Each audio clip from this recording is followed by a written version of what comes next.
We've been talking about a number of stocks that are moving this morning, and I just want to get your take on the general market action. We're coming off record highs. We were talking with previous guests about how the VIX is at a low and suppressed level. We haven't had a 5% correction in the market in some time here. And we're also sitting on, I think, the fourth highest set of record highs for any year going back 100 years. So how do you make sense of all this?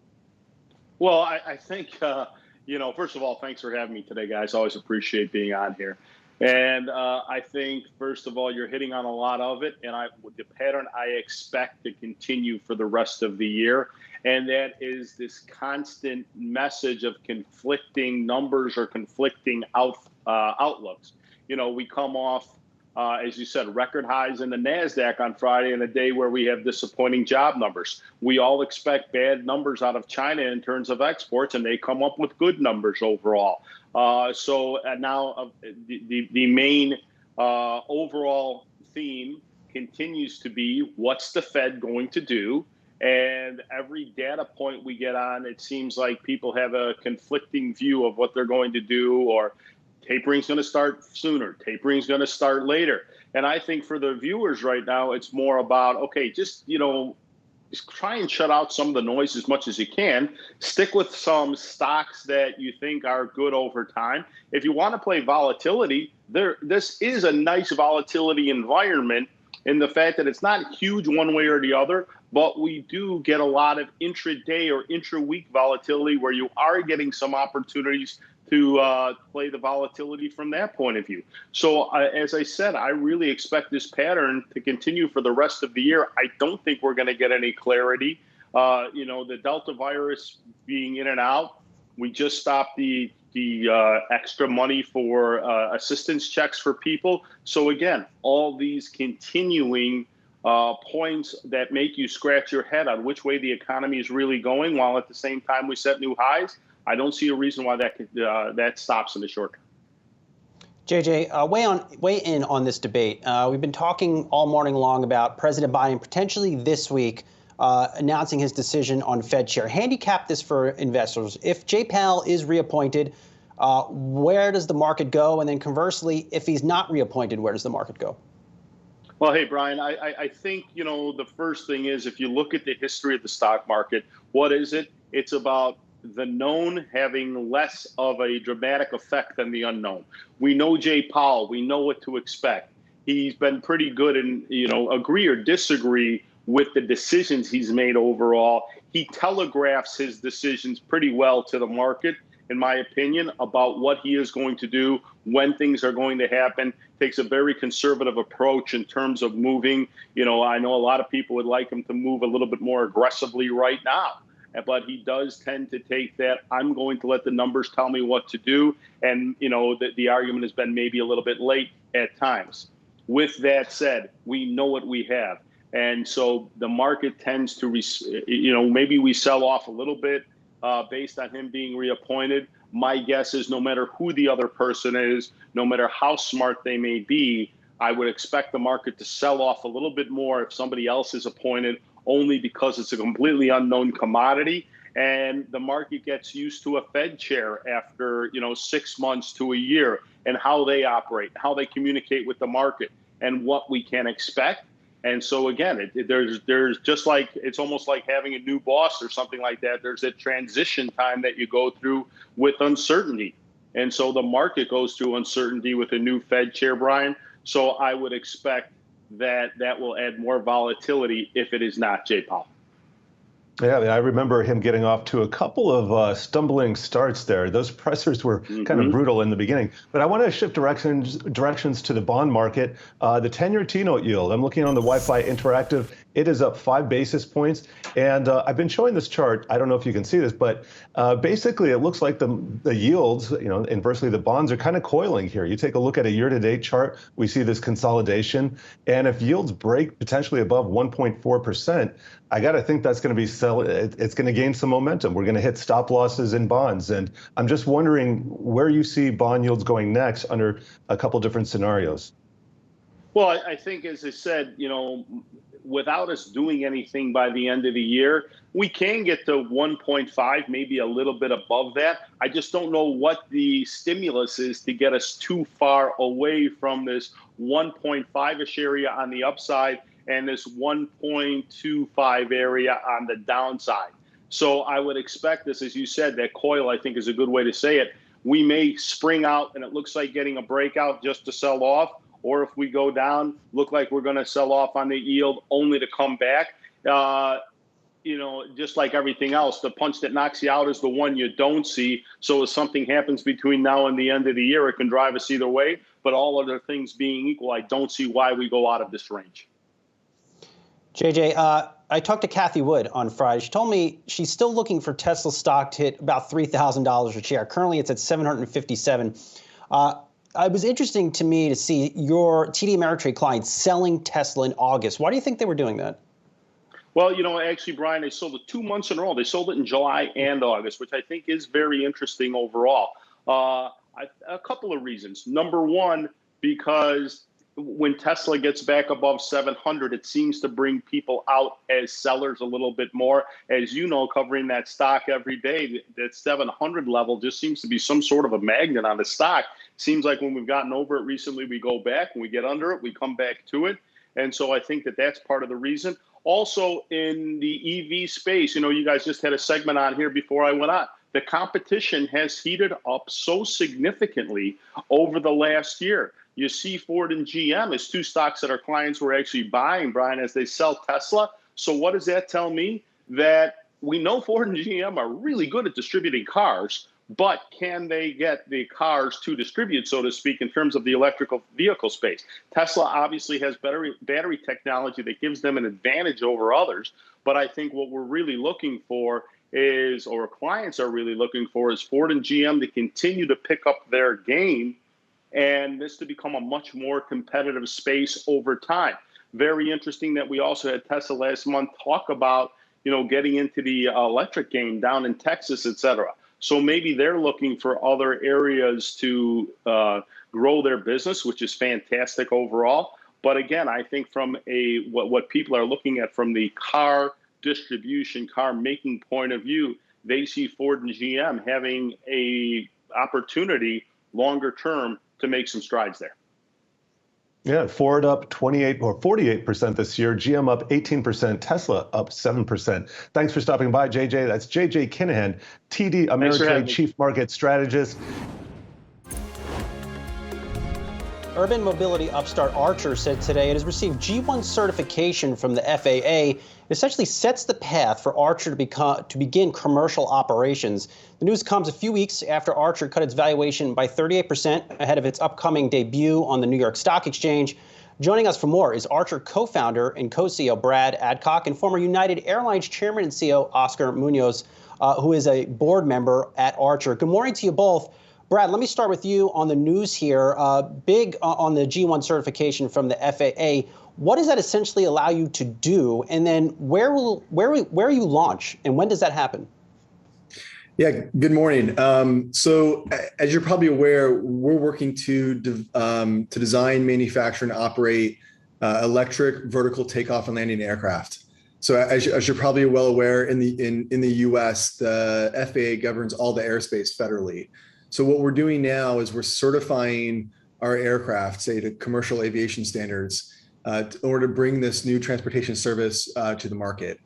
Part of the process we're going through now with the FAA is to agree on a set of specific airworthiness and environmental standards so that our aircraft we're designing now can meet full FAA type certification as we get to market.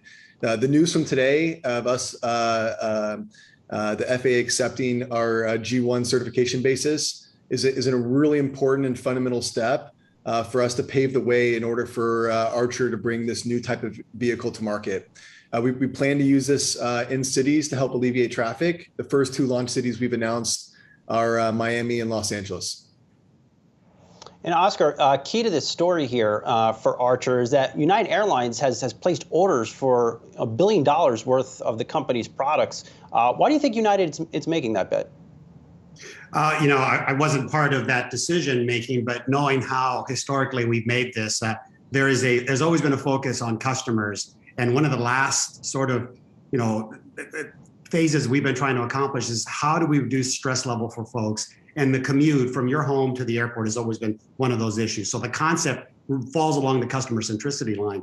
I suspect at United, having bought a lot of aircraft with the team there was thorough vetting. And I guarantee you, for airline experts, simplicity and reliability is what the Archer team has put together with hundreds and hundreds of years of experience in this space on the eVTOL space.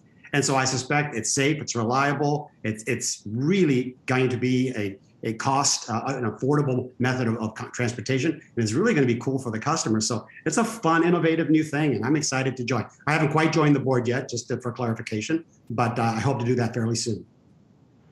Oh, Brett, this does look pretty exciting. I'm going through some of your promotional materials here, your brochures, and you're talking about scaling. And one of the lines here says you expect to work with the line development partners to build high throughput vertiports that can accommodate hundreds of takeoffs and landings per hour, hundreds. And I'm thinking about the noise. How do these compare to helicopters, and what are you doing to kind of reduce any potential noise pollution? It's a great question. I mean, noise is a really important gating mechanism for us to be able to do operations inside of cities. And as you know, we're developing a vertical takeoff and landing aircraft, so we can basically fit the aircraft right into the fabric of cities. And noise is a really important area for us to ultimately drive down. Noise in a helicopter today is in a lot of ways limiting their ability to operate in a big way across cities. Helicopters are just too noisy today. They have very loud turbine engines. The tips at the rotors are spinning close to the speed of sound, generating a considerable amount of noise from a helicopter. We have very different dynamics here for our aircraft. The first is we have electric motors that spin much quieter, and two is we have much smaller propellers that spin at much lower tip speeds that result in considerably less noise. So say at like 2,000 feet above ground level, which we'll be flying at, will be virtually inaudible flying overhead, so we don't disturb anybody on the ground. And this is really important as we start scaling up operations in a big way across cities. We don't want to annoy the local neighbors in the neighborhoods. And moving to a fully electric version of this allows us to basically reduce the noise considerably versus what's out there today. And then, Brett, for those watching this that are very intrigued by this technology, really like it, understand it, can get on board with it, can you just explain to them the valuation cut that you recently took? Why did you do it, and what does that mean for your path moving forward? Sure. So as you're probably aware, we're going into our shareholder vote next week, so it's a really important time for us. We decided to ultimately reduce the valuation of the business into this as a way to help give ourselves the ability to have better attraction for shareholders as we're coming out of the gate here. I think it's really important for us to not only trade really well, but also be able to attract some of the best investors in the world. I think the valuation we're setting here as we're going into the public markets is highly attractive. If you look at different areas of, like, say, hard tech, even eVTOL, electric vehicles, and autonomous vehicles, I think the valuation of where Archer's entering at is highly attractive for investors. And I think today's news really speaks to that. I think we're one of the only companies in the world that has received, to our knowledge, the G1 certification basis, and we're working through now moving this with the FAA as we approach commercial operations. We think the valuation here is highly attractive for folks, and hopefully we can produce a really large business over time. Oscar, I was thinking back this morning before the segment. I think the last time I actually saw you in person was a New York City event in 2017. Obviously, a different time for the aviation industry. How long do you think the industry will take to recover from the pandemic? I mean, there's just been so much change the past year and a half, given everything that has happened. Well, that's a loaded question. There's so many factors, right? I mean, I think you've seen demand peak over the summer, and it's trailed off here in the third quarter. Business travel is the big key instrument. The debate of return to the office and whether people are going to be traveling or not continues to debate. So I think all of those things above, plus the economic sort of burden that all the airlines have taken with regards to the situation, it'll take a while. I think financially it'll take a while, but I know Again, just knowing the United story, I mean, I think we're the first to get back to a sort of a profitable level and projecting that going forward. So it's going to take a little while, but I think more importantly, the focus on customers, the focus on service, and the focus on reaching all the different parts of the world are going to be key. And this Archer investment that they've made and the concept, I mean, it's such a cool, fun, innovative thing. We're so excited about. I mean, just think about it. No stress from your home to the airport. For all of us that travel all the time, that's just going to be a sad thing. And this is safe, reliable, and really a practical approach to this. So we were very excited. I'm excited to join the team in a little bit. Yeah, I think we could all use faster travel to the airport, but we got time for one more. And I just want to ask you, you've had a little bit of time here. Sozzi sent me some of your other projects. You are on a number of boards. And Oscar, I just want to ask you, what are you doing in your spare time here? Anything that you want to throw out?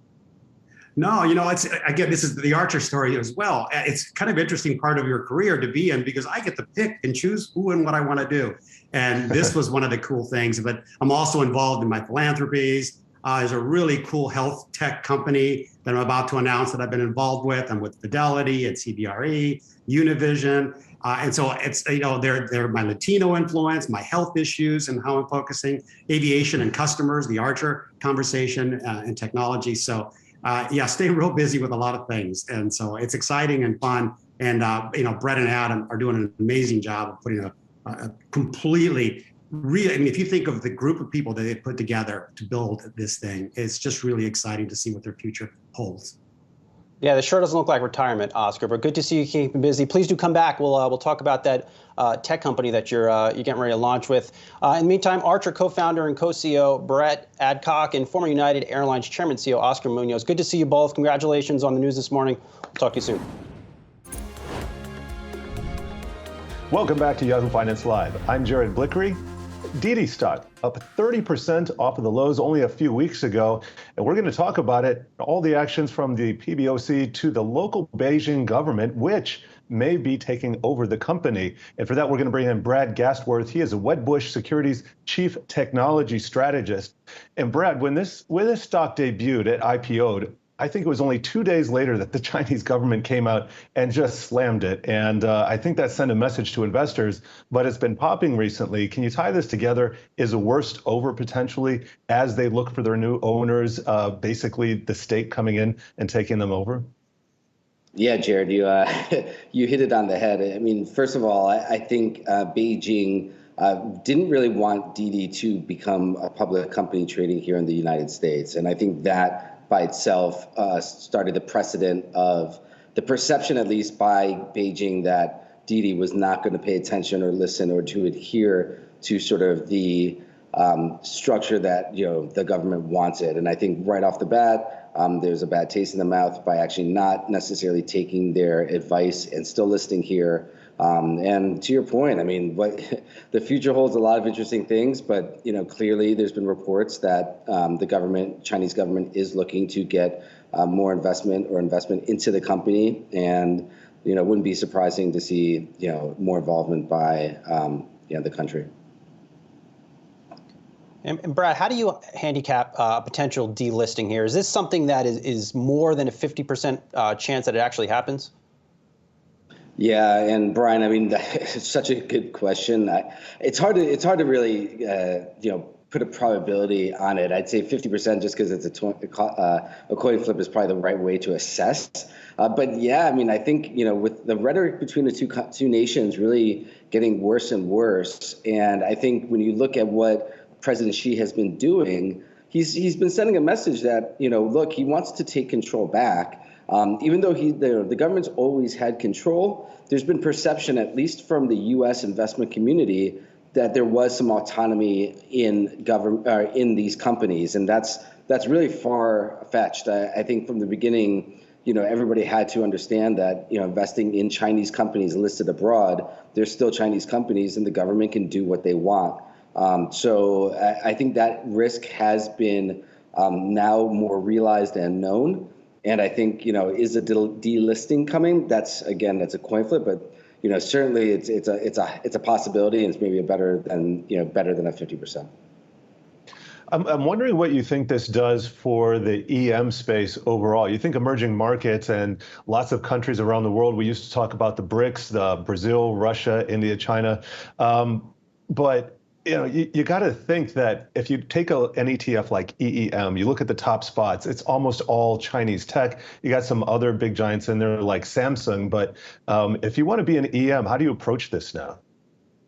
Yeah, and Jared, I mean, you're bringing up that. I think that's really one of the most important points here that I think people may be missing. And thanks for the question. I think in emerging markets, like the biggest country beneficiary here is probably India.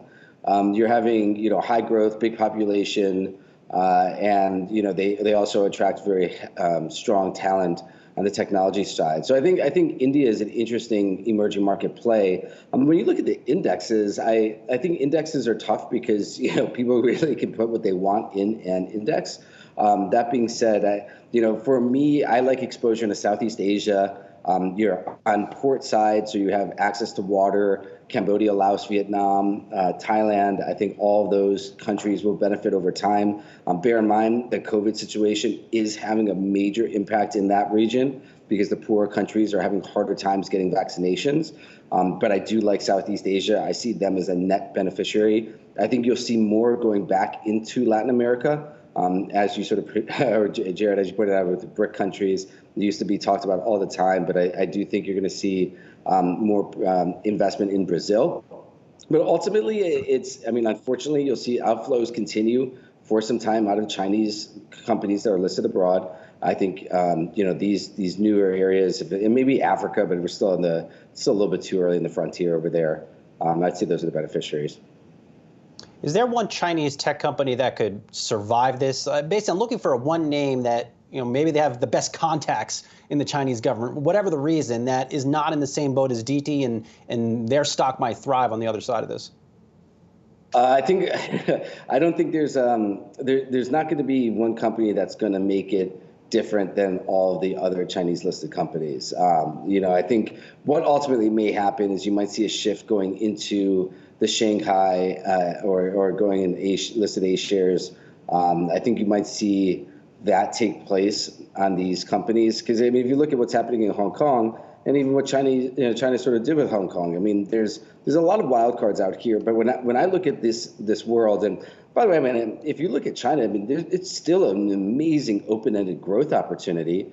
It's just I find it uninvestable from a U.S. perspective right now because you just don't know what that risk will be. So, I'll wake up one morning and there could be more regulation, a delisting, something maybe being blocked. But I won't wake up one morning with a really positive thing from President Xi saying that he's giving control back to the companies. So I find the downside risk is very significant. The upside surprise is not there. And to me, that makes outflows likely for some time. Yeah, you got to think that we're still in the beginning stages here and seeing all those stocks chopped in half and still basically in the bottom end of their trading ranges. We're going to be keeping an eye on this. And Brad, thanks for stopping by.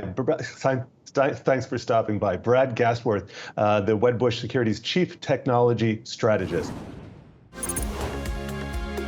Welcome back to Yahoo Finance Live. Microsoft President Brad Smith out with an updated version of his best-selling book, Tools and Weapons, The Promise of Peril of the Digital Age Today. The paperback edition gives readers new insight into Microsoft's investigation of the SolarWinds hack in December of last year. Let's bring in Brad Smith himself for much more on the book. Brad, it's always good to talk to you. In the book, you describe the SolarWinds attack as a moment of reckoning, where you say that it illustrated the degree to which tech can be both a defensive and an offensive tool as well. What specifically was it about the nature of the attack that made you realize that, and ultimately what has that meant in terms of Microsoft's defense against some of these hacks? Well, it was an attack that was extraordinarily sophisticated. It's been attributed by governments around the world at this point to the Russian Foreign Intelligence Agency. And what it specifically did is it infiltrated the software supply chain of a particular company, in this case SolarWinds. And then by installing malware in one of that company's updates, it reached tens of thousands, roughly 17,000 companies around the world. And it was in many ways, I think, an act of recklessness in terms of the form of the attack. And we just have not seen something like that impact successfully so many major governments and tech companies before. And so it's been, I think, as events have had it, as we spell out in our book, a galvanizing moment, not just for the tech sector, but for the White House and for governments around the world, rightly so. You've already committed to spend $20 billion over the next 5 years to build up defenses for cybersecurity. I know you've been working closely with the Defense Department, with the Biden administration. As we see the nature of these attacks step up, what do you see as the role of the private sector as well as the government in trying to wage against these attacks that feel like they're really elevating on a weekly basis in terms of the nature of them? I think for those of us in the private sector and in the business community, there are three really important roles. The first is for the tech sector itself. It's for companies like Microsoft and others to strengthen our defenses, to strengthen security protection, to expand security services. I think the second is really across the economy and across the private sector, and that's basically to put these protections to work. Every organization, whether it's a nonprofit, a government, or a business, is going to need to up its own protection. And in some cases, that just means using what it has already purchased. In some cases, it may mean more. And then finally, I think there's a broad cybersecurity skilling challenge. It's a challenge because there's a shortage across the country and around the world. It's a challenge for the education community, for community colleges, for services like LinkedIn that Microsoft operates. But ultimately, it's a challenge we all need to meet. We're all going to need to invest in more skilling and then more hiring of cybersecurity professionals.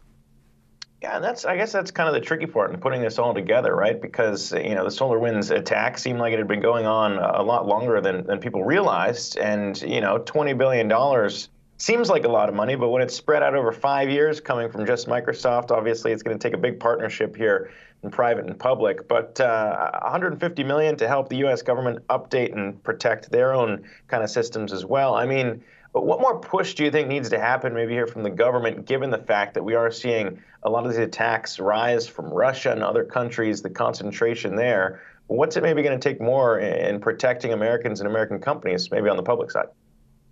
Well, I think you make a great point, and it's really a lot of what inspired my co-author Carol Ann Brown and I to add more material to this book and this particular chapter. It starts with a better understanding of the problem, and that requires that more companies and others share more information broadly with each other. In some ways, I think it's even appropriate to use this week, the 20th anniversary of 9/11, to reflect on one of the lessons of the 9/11 Commission.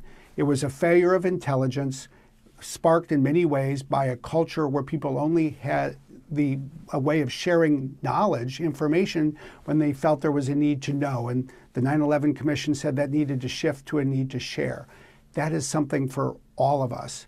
I do think it will require some acts of Congress. That's another part of the story in the book, how this went from the tech sector to the White House to the Senate Intelligence Committee.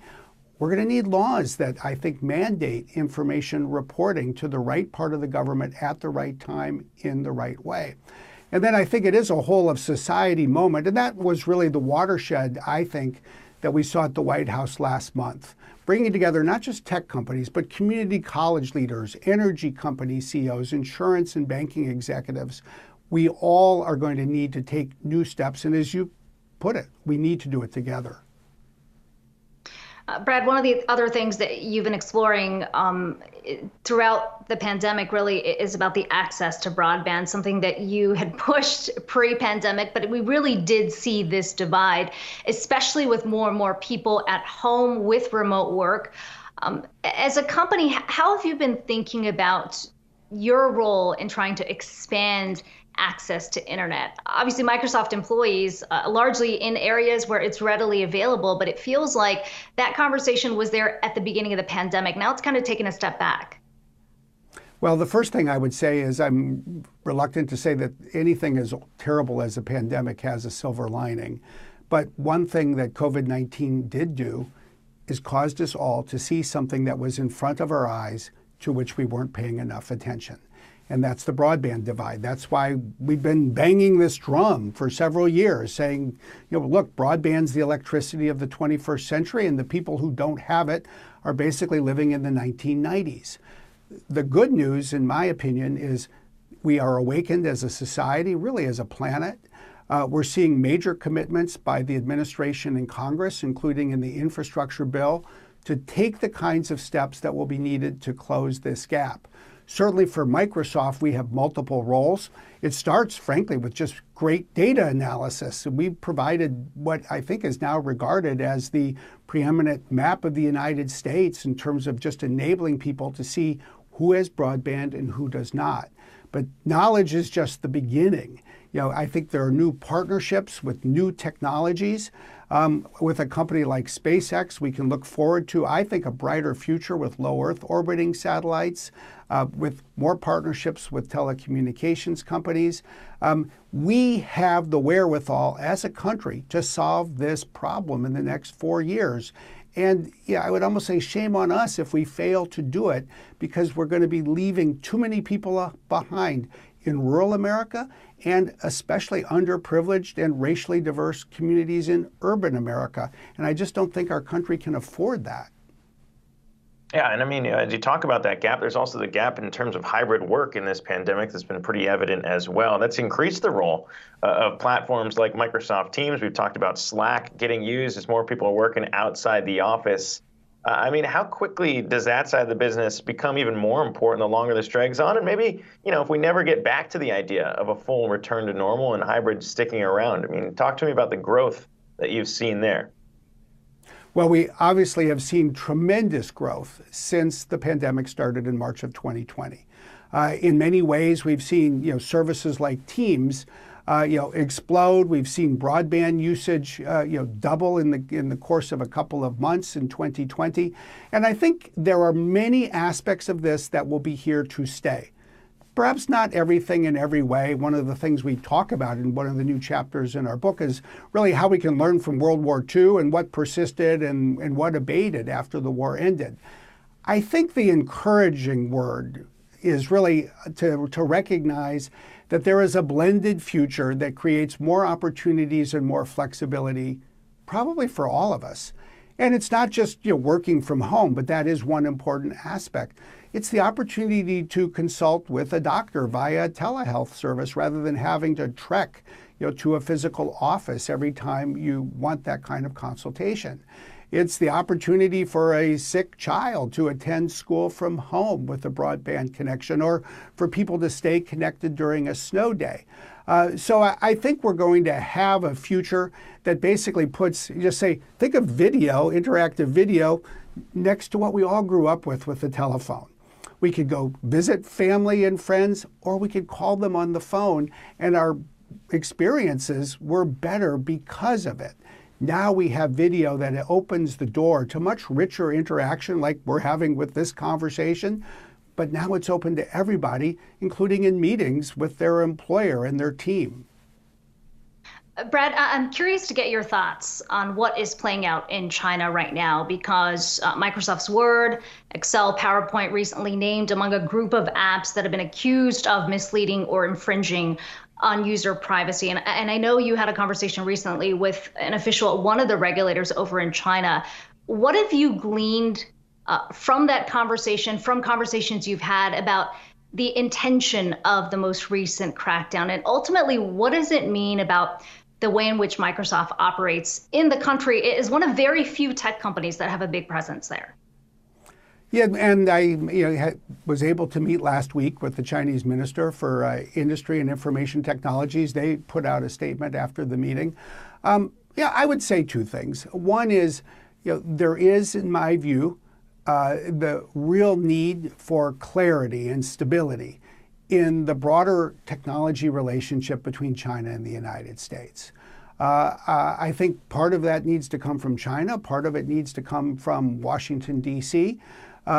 Clearly, there are going to be guardrails, and we need guideposts.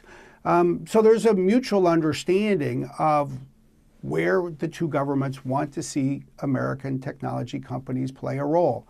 Yeah, our view is that services like Word and Windows and productivity and the like, have an appropriate role to play on a global basis. And there are other services we have, say like facial recognition and certain AI services, where I don't think either the Chinese or U.S. governments are going to want us to necessarily be involved.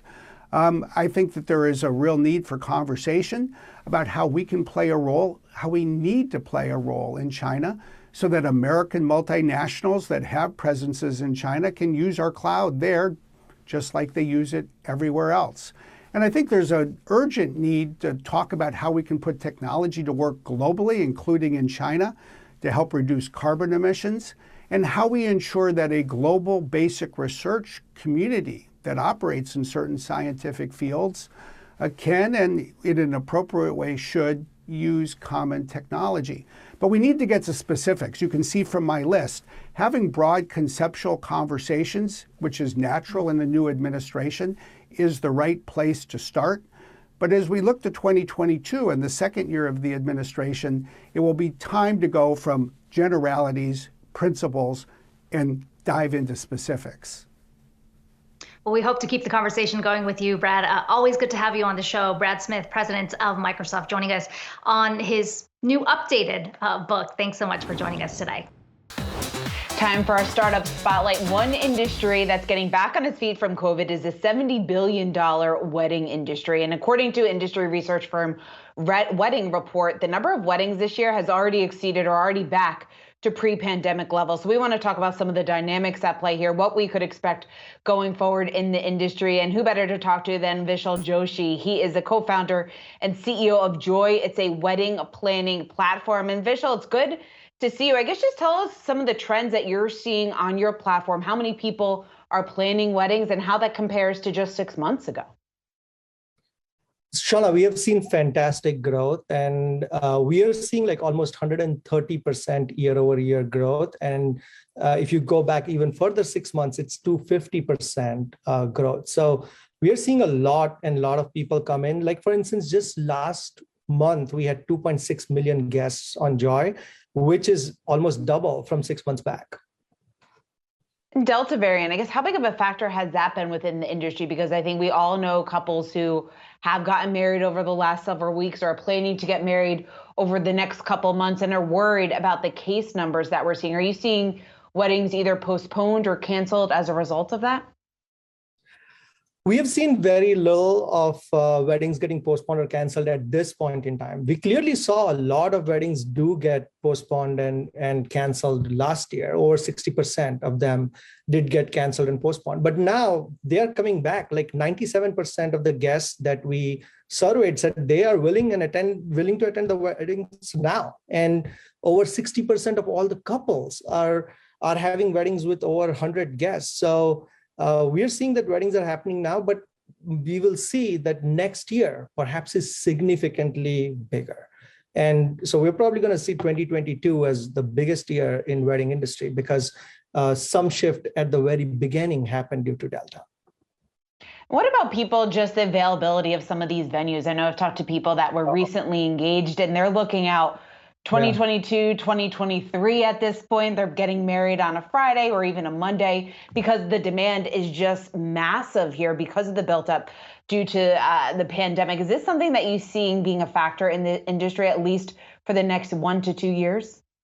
Absolutely. That you have hit it on the head. This is such a big issue that venues have been booked Fridays, Mondays. I have heard Thursdays now, which is insane. So this year was already jam-packed. Next year is going to be even more crazy.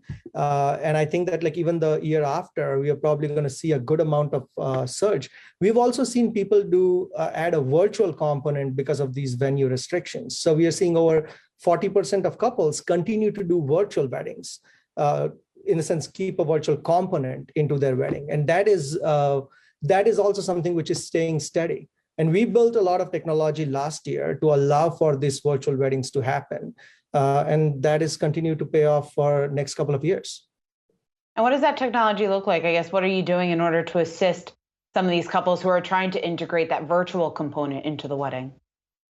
Well, you see, as pandemic hit, people realized that technology was very important aspect, because if you think about it, people cannot even communicate with 150 guests that they have in any other way beyond invitations and save the dates. So Joy provides this communication tools. So the first thing that happened was that people used these communications tools and sent millions and millions of messages. We built a thing called Change the Date, which was a play on Save the Date.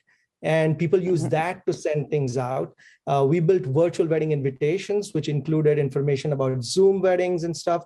Then we integrated with Zoom and YouTube Live and Google Meet and all these platforms, so that right inside your wedding website, you can actually see your virtual wedding being played. So all of those things and a bunch of other technologies like announcement banners, but mostly communication stack, because that became so important. I know you just announced $20 million funding round, bringing your total funding to just over $46 million. How do you plan to deploy that capital? And I guess, what do your expansion plans look like for Joy?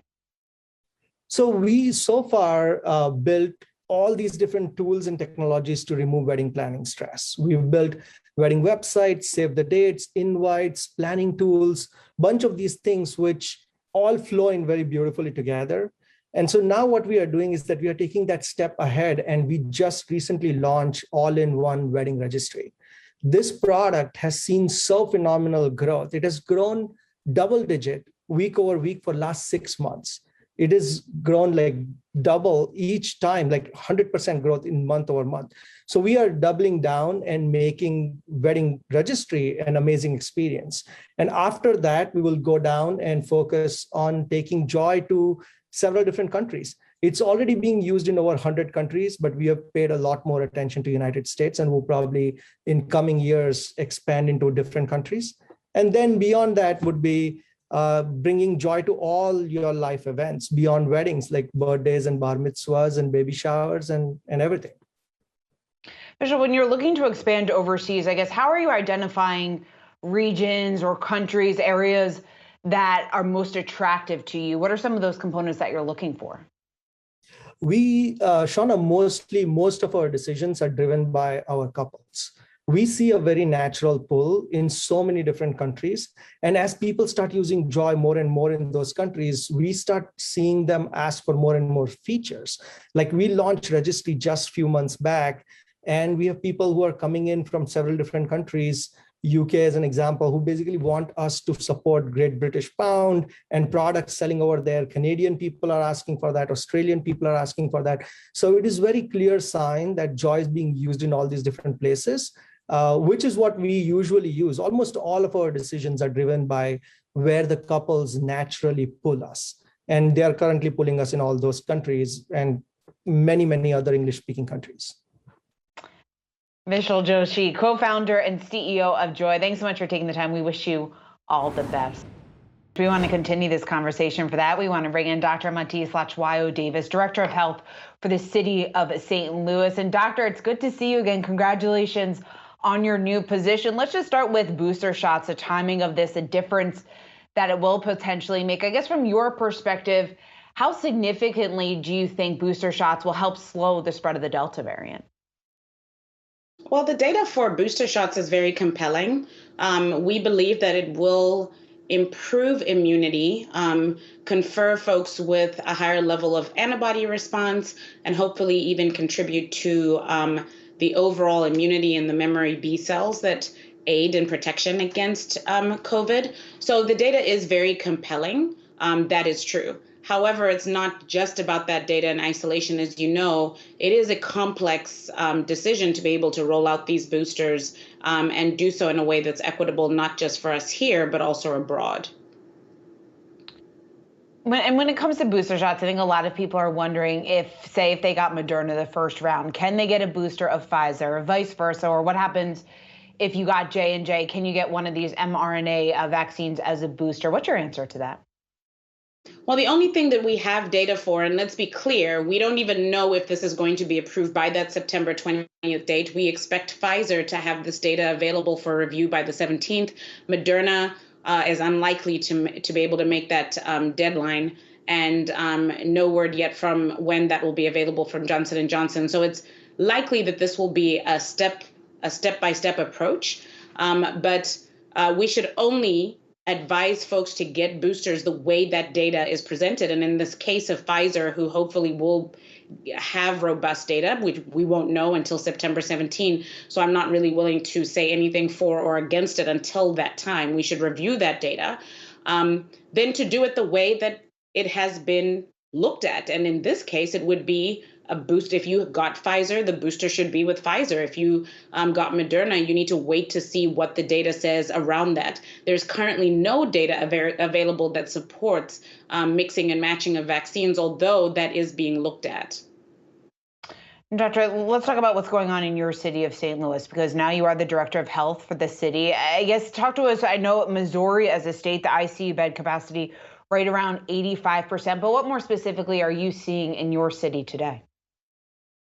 I mean, what we see now is numbers at a high, at an all-time high. We're seeing that in hospitalizations, and unfortunately, that is reflected in deaths, much higher than we were at the beginning of the summer. We know that comes from this Delta variant that has much higher transmissibility, and we also know that the vaccine is our best form of protection. And unfortunately, we have not been able to reach herd immunity in this community in the US in general, which is also making this very difficult, because predominantly what I'm seeing in my hospital, this is being mirrored across hospitals in the city, in the state, is that hospitalized cases and deaths overwhelmingly in the unvaccinated.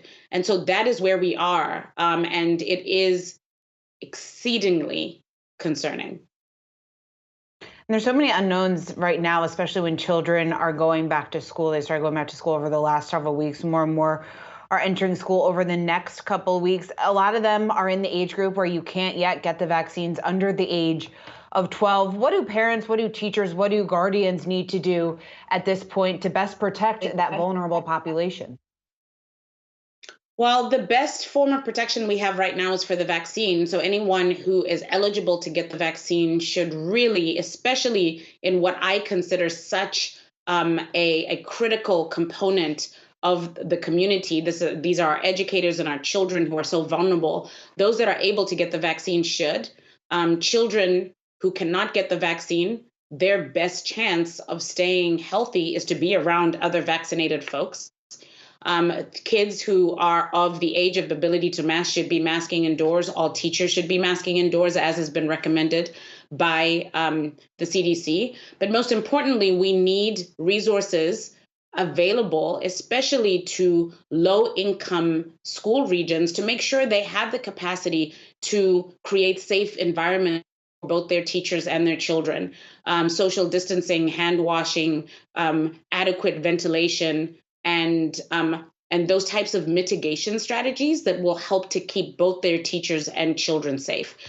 But lastly, I believe that in order for us to be able to stay ahead of this, we need to have the capacity to test folks and do so rapidly. So rapid testing needs to be something that should be made available to all schools and scaled up immediately.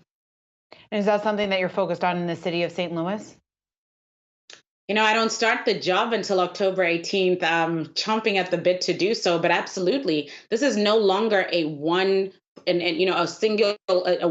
approach to addressing this. It is a multifaceted approach. It requires a deep commitment towards vaccinations, making sure vaccines are accessible to all those who want them. It requires addressing misinformation, but it also requires making sure that there's an equitable approach to keeping the citizens of the city safe. And that requires mitigation strategies and access to resources to be able to carry out those mitigation strategies. That's an all hands on deck approach. It's going to require me sitting down with local leaders, with our educational leaders, with our community leaders, and really hearing back from the community about what they need to be able to cross that threshold and do what it takes to protect themselves and their loved ones. Dr. Madhiz Lachwayo-Davis, always great to get your perspective. Congratulations again on your new position as Director of Health for the City of St. Louis, and we look forward to speaking with you once you start that next month.